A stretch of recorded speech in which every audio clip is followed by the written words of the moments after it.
आपण कोकणातील नदी किनाऱ्यांची सफर करत आहोत. हा निसर्ग किती सुंदर आहे हे पहा.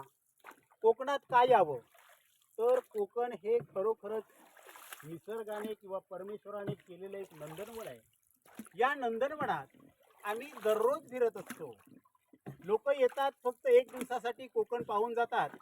परंतु एक दिवसासाठी कोकण पाहणं आणि कोकणात कायमस्वरूपी राहणं, आपण म्हणतो शहरात राहावं, शहरात मजा आहे. परंतु शहरातलं प्रदूषण, शहरातली दगदग, शहरातला प्रवास हा खूप कठीण आहे.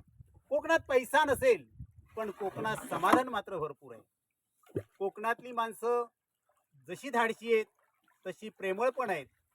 आता या कोकण किनाऱ्याची आपण सफर करता आहात. या कोकण किनाऱ्यावर आम्ही मच्छी मारू शकतो. आता ज्या जागेवर आपण फिरतो आहोत, त्या जागेवर तसरीमुळे मोठ्या प्रमाणात मिळतात. आणि आता पाणी कमी झालं की खूप लोक येते तसरीमुळे काढण्यासाठी येतात. पर्यटनासाठी लोक या समुद्र किनाऱ्यावर आली किंवा या विभागात आली तर नक्कीच एक मनाला आनंद मिळेल असं मला वाटतं. कोकणातली लोक धाडसी का, तर कोकणातली माणसं या नदीत उतरून मासेमारी करू शकतात. एकदा प्रत्यक्ष येऊन प्रत्येकानं जर पाहिलं तर कोकणचा हा जो ध्यास आहे हा प्रत्येकाला नक्की लागेल. तुम्ही आता पाहत आहात की कोकणचा हा नदी किनारा, समुद्र किनारा हा वेगळाच आहे. परंतु नदीचा किनारा हा जो पाहत आहात, किती सुंदर दृश्य आहे. मी आपल्याला या पाण्याची, इथे जिथून होडी जाते किनाऱ्यावर, त्या किनाऱ्यावरच्या पाण्याची खोली सुद्धा दाखवतोय.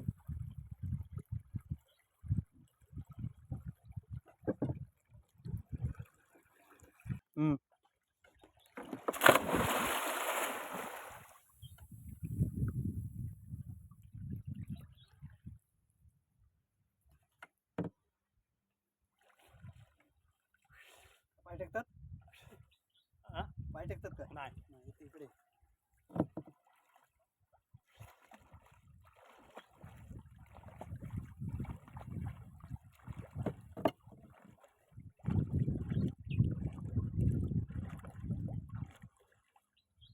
एकदा या कोकणात येऊन या कोकणची मजा तर घ्या. पहा किती मजा येते या कोकणात. या पाण्यात उतरण्याचं धाडस जर निर्माण व्हायला हवं असेल तर आपल्याला कोकणातच यावं लागेल.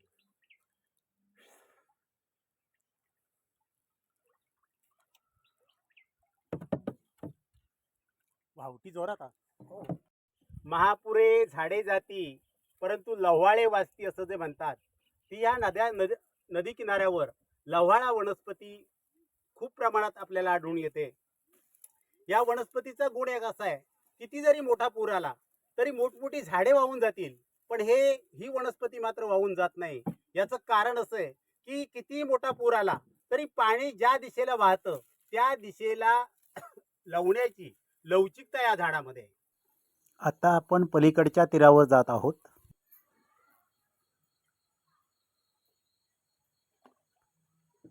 शेती वाचवण्यासाठी शासनाकडून हे अशा प्रकारे नदी किनारी बंधारे घातलेले आहेत आणि शेती वाचवले. कारण ज्यावेळी नदीला पूर येतो त्यावेळी शेतीची धूप होते आणि ती धूप थांबवण्यासाठी हा असा प्रकार केला जातो. दुसरं एक पहा, मी आपल्याला लव्हाळा दाखवला. खूप मोठ्या प्रमाणात नदीच्या कडेला हा लव्हाळा असल्यामुळे शेताची धूपसुद्धा होत नाही. समोर आपल्याला हळदीची लागवड दिसते आणि त्याच्या बाजूला माडाची बाग आहे.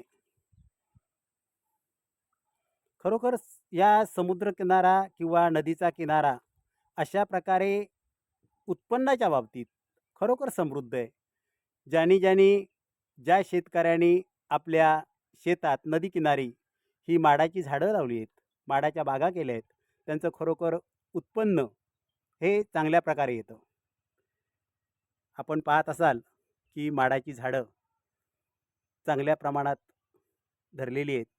नारळ खूप मोठ्या प्रमाणात आलेले आहेत.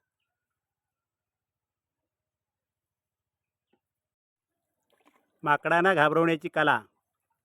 पायपाला बाटल्या बांधून माकडांचा बंदोबस्त केलेला दिसतोय आपल्याला.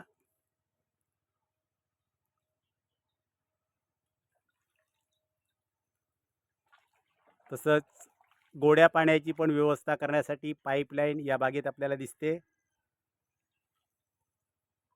टिटवी हा पक्षी समोर उभा असलेला आपल्याला दिसतोय. म्हणजे अशा प्रकारे या नदी किनारी फिरत असताना आपल्याला सर्व प्रकार पाहायला मिळतात.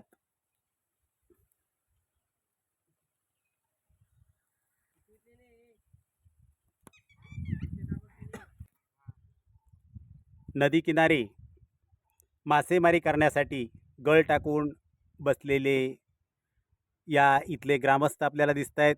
खरोखर इथे मासे 100% या लोकांना मिळतात आणि दररोज हे मासे मारण्यासाठी ही लोक या किनाऱ्यावर येत असतात.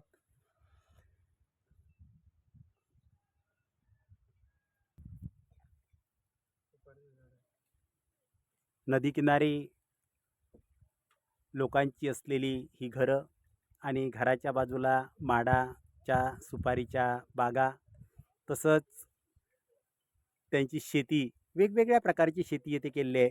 शासनाकडून बांधलेला हा बंधारा आपल्याला दिसतोय.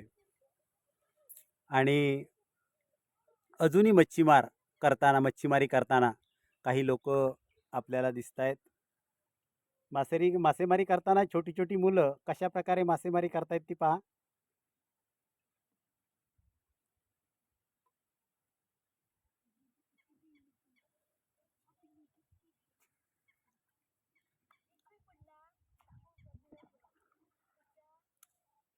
हे बघा, त्या मुलाने मारलेले मासे आपल्याला दाखवत आहेत. आत्ता सुद्धा त्याने आणखी एक मच्छी पकडली आहे, ती तो आपल्याला दाखवतोय. जिवंत मच्छी आहे ही. मासेमारी ते बाटल्यामध्ये करतायत. बाटलीचा गळ केला आहे. बाटलीमध्ये पीठ टाकतात आणि पीठ टाकून ती बाटली पाण्यात टाकतात आणि पाण्यात टाकल्यानंतर ज्यावेळी मच्छी त्याच्यात भरते त्यावेळी त्या मच्छीला परत फिरता येत नाही आणि ती मग ताबडतोब ओढली की मच्छी मिळते. पाहू. या नदीतून सफर करताना आपण पाहत आहात, डोंगर पाहत आहात आणि डोंगरावर केलेल्या बागासुद्धा आपल्याला दिसत असतील. जंगलाच्या मध्ये जी साफसफाई केलेली जागा दिसते या नक्कीच या काजूच्या, आंब्याच्या, हापूसच्या बागा आहेत. इथे सुद्धा आपण नदी किनारी पाहतोय. इथे सुद्धा एक बाग आहे. म्हणजे कोकण खरोखर सुंदर आहे. कोकणात सर्वांनी आलं पाहिजे, कोकण पाहिलं पाहिजे. हे एक पर्यटन स्थळ आहे. कोकण म्हणजे संपूर्ण कोकण पर्यटन स्थळ आहे. आता आपण समोर पाहतात काजूची रोपं. मला वाटतं या पावसाळ्यात किंवा गेल्या पावसाळ्यात लावलेली आहेत. या वर्षापासून त्याचं उत्पन्न चालू होईल.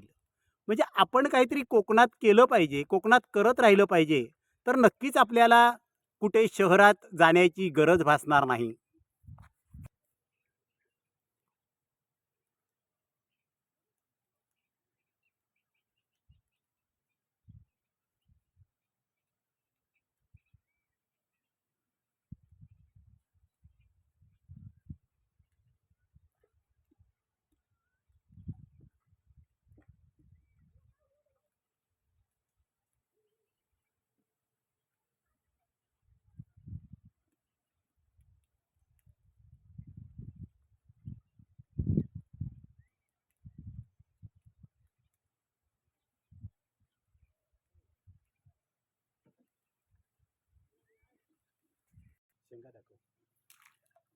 हे कांदळाचं झाड आहे आणि कांदळाच्या झाडाच्या शेंगा आपण पाहत आहात आणि त्या कोणत्या पोझिशनमध्ये आहेत त्या पण पहा.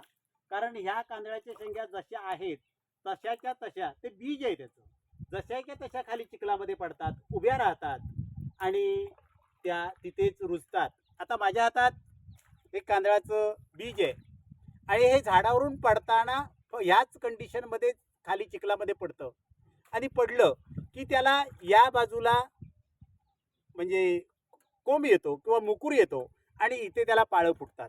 माझ्या हातात त्याच प्रकारचं झाड आहे पहा, कांदळाचंच झाड आहे आणि हा जो भाग आहे, खालचा भाग आहे, त्याला इथे पाळं फुटली आहेत आणि हा वरचा भाग जो आहे ते हे पहा आत्ताच त्याला कोंब आलेला आहे आणि हे झाड हे फळ जे आहे हे चिखलात असंच असंच पडतं आणि जागेवरच रुजतं. हे कांदळवन जे आता तयार झालंय हे अशा प्रकारे झालेलं आहे. निसर्गाची निर्मिती आहे.